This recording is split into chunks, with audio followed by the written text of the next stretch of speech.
उस दिन बंगले में कोई यात्री नहीं थे, केवल पलटन के 2 सिपाही वहां ठहरे थे। वे गोवा के रहने वाले थे। उनमें से एक 50 साल का और एक 35 साल का था। उन्होंने बताया कि आज से तीसरे दिन पृथ्वी पर बड़ी भारी राज्य क्रांति होने वाली है, मारकाट और लूटपाट होगी। उन्होंने हमें सलाह दी कि विदेश वापस लौट जाओ। वृद्ध सिपाही ने कहा, 5-6 महीने पूर्व विलायत से बड़ी कमानीदार बंदूकें आई। उन्हें देखकर सिपाहियों को बहुत आनंद हुआ, क्योंकि पहली वाली बंदूक के मुकाबले इस बंदूक से गोली 100 कदम आगे जाती है। ये सब बंदूकें हिंदुस्तान में बांटी गई। साथ में विलायत से कारतूसें भी आईं। ये कारतूस दान से तोड़कर इस्तेमाल करनी पड़ती हैं।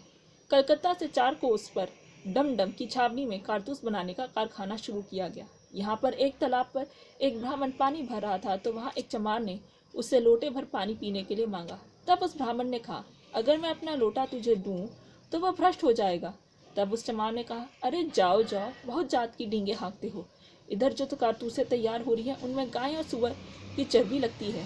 वह चर्बी हम ही तैयार करके देते हैं और तुम लोग उन कारतूसों को दान से तोड़ते हो। फिर बेकार में धर्म का घमंड क्यों कर रहे हो? इन सब बातों से बड़ी गहमा गहमी बढ़ गई और मारपीट तक की नौबत आ गई। थोड़ी देर में यह खबर चारों ओर फैल गई। इस समय हिंदुओं ने सोचा कि गाय तो अपनी पूज्य देवी है, उसकी चर्बी हम मुंह में यानी महापाप होगा। मुसलमान सुअर को नीच तथा अपवित्र मानते हैं, वे उसका नाम भी नहीं लेते, और सुअर की चर्बी मुंह में, इस कल्पना से वे क्रोधित हो गए। सरकार धोखे से हमें ईसाई बनाना चाहती है और हमें स्वधर्म की रक्षा करनी होगी। इन विचारों ने जोर पकड़ा। जहाँ पर छावनी थी, वहाँ के मुख्य अधिकारी से कारतूस देने से इनकार किया। छावनी के सभी मुख्य अधिकारियों ने कलकत्ता को यह संदेश लिखकर दिया। कलकत्ता के गवर्नर ने विलायत को लिखा। विलायत के पार्लियामेंट में यह बात उठाई। सभा के हुक्म होते ही वहाँ का बड़ा अधिकारी अपने साथ कारतूसों की गठियाँ लेकर निकला। विलायत से कारतूस लेकर निकला हुआ साहब कलकत्ता आ पहुंचा। यहाँ के गवर्नर ने सभी अधीन राजाओं तथा बड़े बड़े सरदारों को कलकत्ता बुलाकर उनकी सभा ली।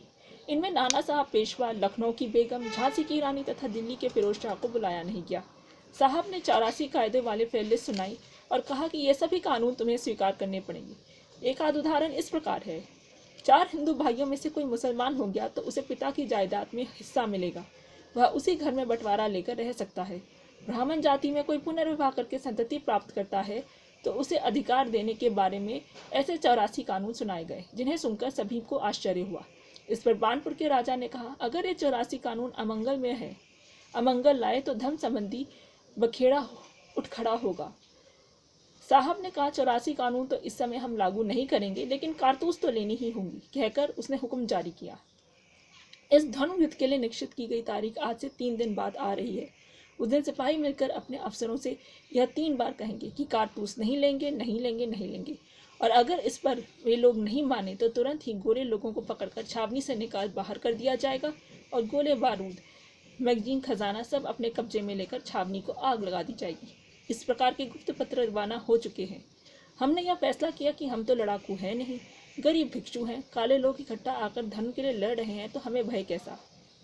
रास्ते में 4-5 सिपाही लोग मिले। उन्होंने कहा, 10 जून तक किसी भी हाल में इंदौर शहर तक पहुंचना पड़ेगा, क्योंकि अंग्रेज सरकार के साथ संबंध पूरे बिगड़ चुके हैं। 10 तारीख कल ही थी। हर दिन के अनुसार उस दिन भी हम लोग गाड़ी से निकले। आज हमें महू की छावनी जाना था। 10 बजने का समय हो चुका था। छावनी अभी आधे कोस दूर ही होगी, तभी तोपों और बंदूकों की आवाज़ से चारों दिशाएं स्तब्ध हो गई। सर्वत्र धुएं में बादल छा गए। हर हाल में भी हम आगे बढ़ते रहे। छावनी के निकट पहुंचे। छावनी बहुत भारी थी। दक्षिण हिंदुस्तान और उत्तर हिंदुस्तान के मध्यवर्ती क्षेत्र में होने के कारण 3 कोस तक फैली हुई थी। सारी छावनी में आग लगा दी गई थी। सुबह 11 बजे का समय होगा। हवा बहुत तेजी से चल रही थी, जिससे आग बहुत भड़की हुई थी। छावनी में अंदाजन 150 गोरे लोग होंगे। उन सबको मारकर गोला बारूद, मैगजीन, खजाना आदि अपने कब्जे में लेकर काले लोग मुख्य रास्ते पर आ गए।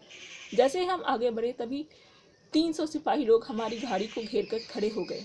हमारी सब बातें सुनकर, हमारी पोथी पुस्तकें देखकर उन्होंने हमसे कहा, अब यज्ञ तो होने से रहा, परंतु आप निर्भय होकर हमारे साथ चलिए। खर्चा पानी की भी कोई चिंता न कीजिए। उस समय वहाँ पर डाक लेकर एक घोड़ा गाड़ी आई। सिपाही लोगों ने डाक वाले पर हमला करके उसे मार डाला और डाक के पूरे कागज निकालकर बाहर फेंक दिए। यहाँ पर 3 दिन रहने के बाद काले लोग फौज के साथ रिसाला, तोप आदि सब सामान लेकर इंदौर की तरफ चल पड़े और उज्जैन पहुँचे। हमने सोचा, इन बिगड़े लोगों के साथ रहकर हमें सुख चैन नहीं मिलेगा, क्योंकि इन्हें तो अपनी जान पर खेलकर खून खराबा करने के सिवा कुछ सूझता नहीं। इस बात पर मैंने पलटन के सूबेदार के पास गया। उन्होंने कहा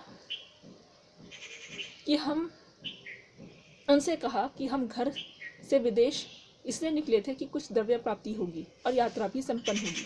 अब उज्जैन तक पहुंच ही चुके हैं। इससे अवंतिका भी कहते हैं। यहाँ ज्योतिर्लिंग महाकालेश्वर और शिप्रा नामक गंगा है। यह क्षेत्र काशी जितना ही पवित्र है। अतः हम चाहते हैं कि यहाँ धर्मानुसार क्षेत्र पोषण करके, शौर इत्यादि प्रायश्चित करके और श्राद्ध आदि कर्म करें। सुबेदार जी ने हमारा कहना मान लिया। हम सब श्री क्षेत्र तक पहुँच गए। यहाँ पर जो क्षेत्र तम करने थे वे हमने किए।